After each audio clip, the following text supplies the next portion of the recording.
Wow, I finally took my hand out of my ass and played Megabonk. And my first question was, is this game as good as it's hyped up to be? The answer is yes. Yes, this is amazing. Sorry, I'm getting ahead of myself. When you first start up the game, you can basically only press play and you are immediately dropped into a run. This made me question how big this game is. Are there multiple characters, weapons, maps, or just this? So a run will spawn you randomly on a randomly generated map. The game is played in 3D, with the first map having quite a lot of vertical elements. As this is a roguelike survival, you will have enemies spawning constantly around you, and as you kill them, you'll level up. All very standard and fine. The upgrading part of the game is where it starts to get interesting. You get to choose between 3 offers, and these will be weapons and tomes, or upgrades for your already acquired weapons or tomes. But we'll get back to these one a bit later. The goal of each map is to find the boss portal, spawn the boss, and kill it. You'll have around 10 minutes to do this on the easiest level. The game will then continue with an infinite wave when the timer hits 0, regardless if you have killed the boss or not. Unlike all of these elements, it forces you as a player to explore the map, not just stand in one spot,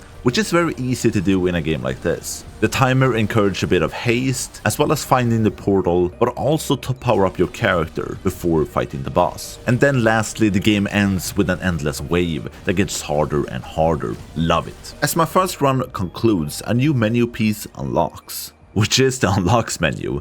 And at this point I start to realize that there is a lot to this game.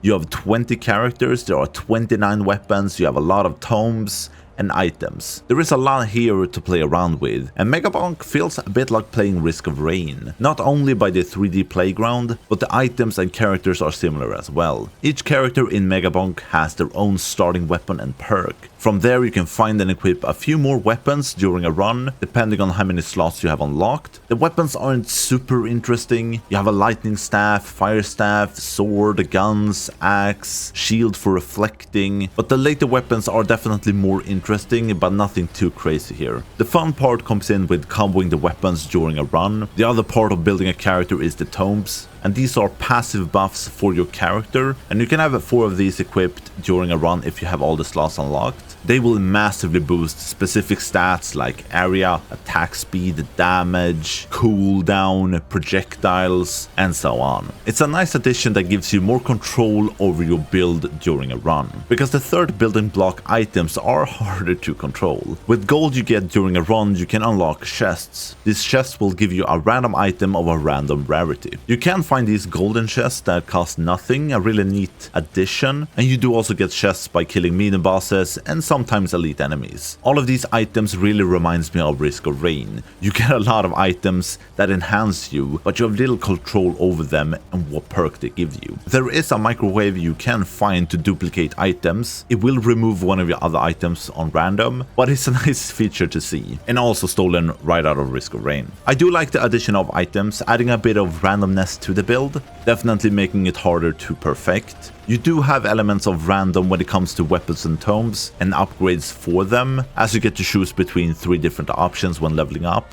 But you can ban and refresh here, giving you a bit more control at least. A fun part of the maps is also the vertical nature of them, as you can slide with your character down the slopes. You can also get additional jumps. I think in one game I could jump like 4 times, it was insane. And movement can really help you escape certain scenarios when you get swarmed. And I really think the maps are a joy to play on. There is constantly something to find. There are pots with golden XP, chests that I've mentioned. You get head statues that will offer you items.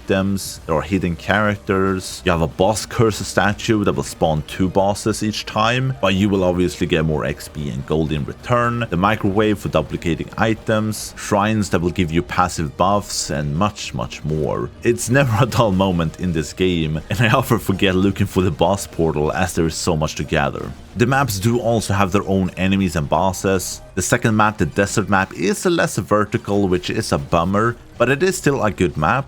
The only negative part of the maps is that there are only 2 of them in the game. I was quite surprised to learn this, but there is supposedly more content and maps coming to the game. You at least have 3 difficulty stages per map, and they get progressively much harder. Megabonk also includes quests and challenges. This definitely fleshes out the game a bit more. The quests will grant you currencies for unlocks. There are also skins to unlock for all characters. I don't think the quests are anything special. They are more there for you to have something to work towards and giving you some more currencies as you play. The challenges, on the other hand, are a lot more fun. You have speedrun challenges where you need to kill the boss within a time limit. There are challenges making you really small and you take more damage. You have one AFK challenge where you can't move. You have a fog challenge making it harder to see. One challenge that is one touch you die, and so many others. It's quite a fun way to mix up the experience and also giving you some bragging rights with friends.